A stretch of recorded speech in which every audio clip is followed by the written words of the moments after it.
Ratification. Oh, ratification. Thank you.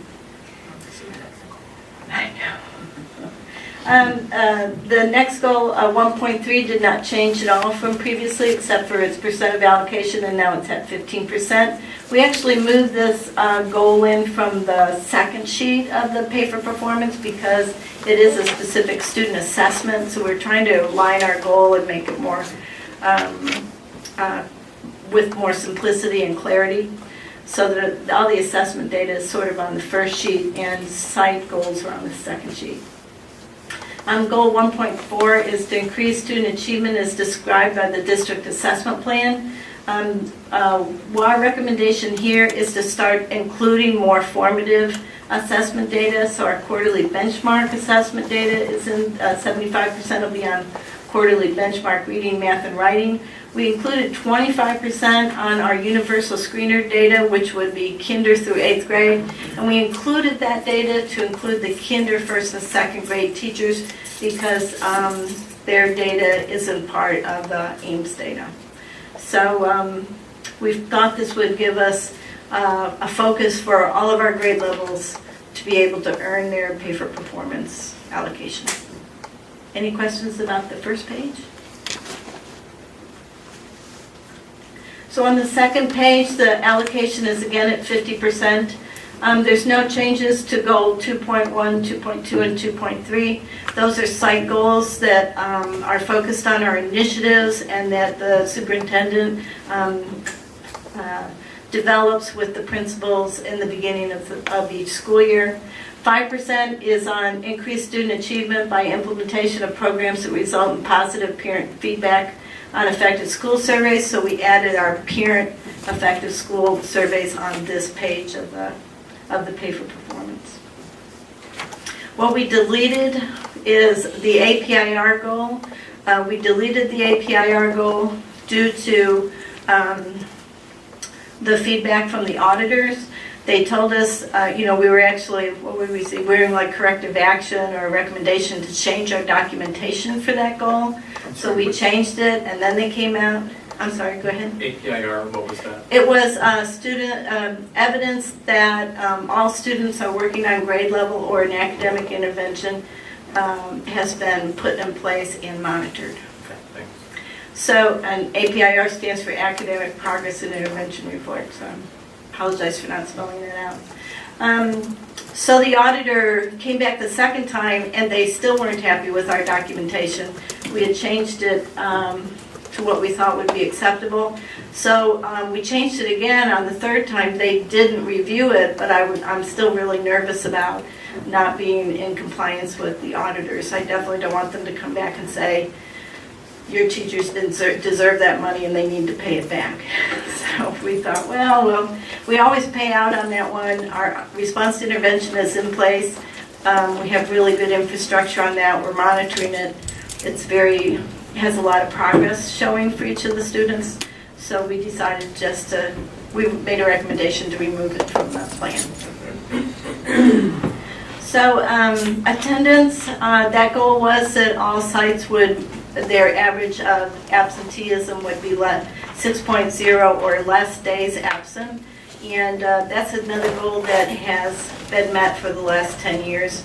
So in order to sort of simplify and clarify and focus the sites on things that we really think are important for student achievement, we chose to delete. We make a recommendation to delete the attendance goal. Dr. Spiller, looking at the 2.3, for example, on the right side, meets or exceeds the cycle. What are the different levels? What would the indication be if it's level 4 or level 3? When we have when the superintendent works with the principals on their goals, she gives me a percentage of how close they match the goal, and usually she gives me just the percentage itself, like they made 79% or 83%, and that's in her discussions with the principal and on their evaluation tool. So it's true, I don't have a description of level 1, level 2, or level 3, but I do use the percentages. Are these levels again part of the academic student achievement on the administrators, section 1? Yes. Okay.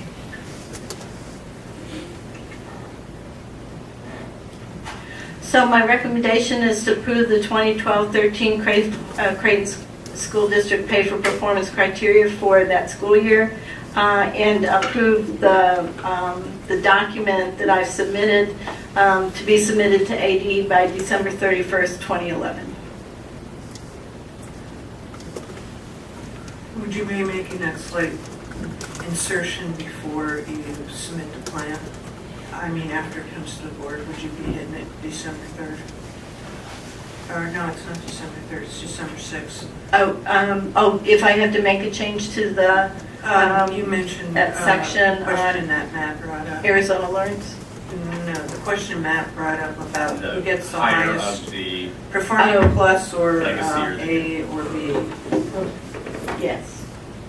You'd be making the change before you submitted it to AD. I guess that's Or my if they question. just want to know, if you guys just want to know that for her to incorporate that change now, and that way you guys have to Okay, now. that's an idea, then you don't have to If come that back. was what you guys were planning on. We haven't motioned at all. No, it's one. can we say whichever is higher in parentheses? Yes, I just want to get that in here because that's what the auditors, that's exactly the kind of things the auditors look for is, did you calculate it the way you said you were? And I definitely want that perfectly clear. I appreciate the question. Who served on this committee? Types of people? The types of people, or did you want to know the names of people? The types Okay. or roles? Okay, so this was the slide where Lake Creighton School District had 2 teachers there, and they were classroom teachers. At Excellencia was 1 teacher, Gateway had 2 teachers, Kennedy had 1 teacher, Monte Vista had 1, Papago 1, Squapeak 1. District Office East, the administrators were, well actually we had TOAs from that office. It was Miriam Libman, our literacy director, and then,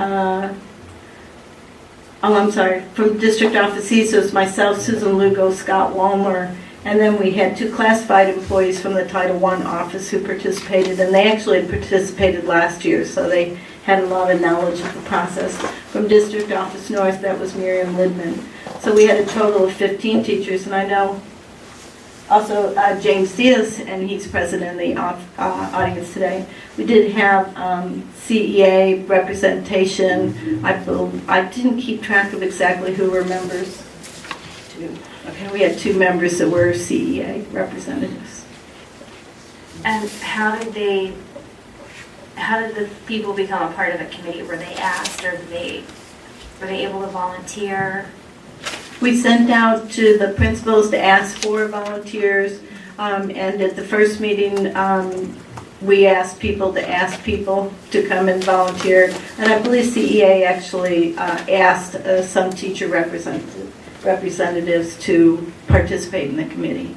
So it was a wonderful group of professionals. It was wonderful dialogue. We used the consensus process. We had lots of really good in-depth conversations. They asked wonderful questions. They asked for lots of data. So I'm really encouraged by all of our conversations and committees that are working within the district right now, or in the past couple of years. They've been very professional and very high level. It's really a really engaging process. Thank you. Dr. Spiller, how much money are we talking about here with pay for performance? Each year it comes from the sales tax revenues, and so it previously we've had as high as $2,500. Right now it's at $1,100. I hope that's the lowest it'll go. I hear that our sales tax actually went up. The collections have been up this year, so I'm hoping next year it'll be a higher amount. So pay for performance comes out of a line item that cannot be used for anything else.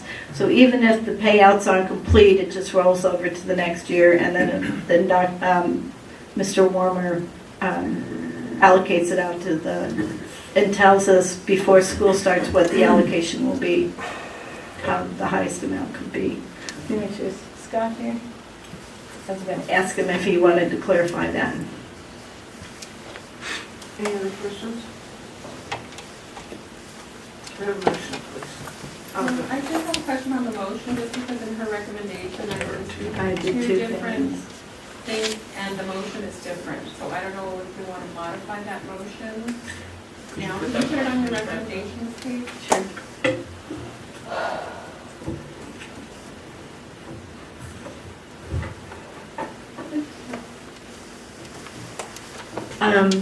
The second part's not important.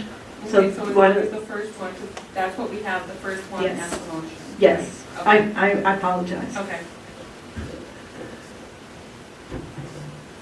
So are we good? Mhm. I move the governing board approve the pay for performance criteria for the 2012-2013 school year with the notation made to be submitted to ADE by December 31st, 2011. Second. It's been moved and second. All in favor? Aye. Any opposed? Motion carries. Thank you, Dr. Spiller. Thank you. Okay, on to pupil personnel.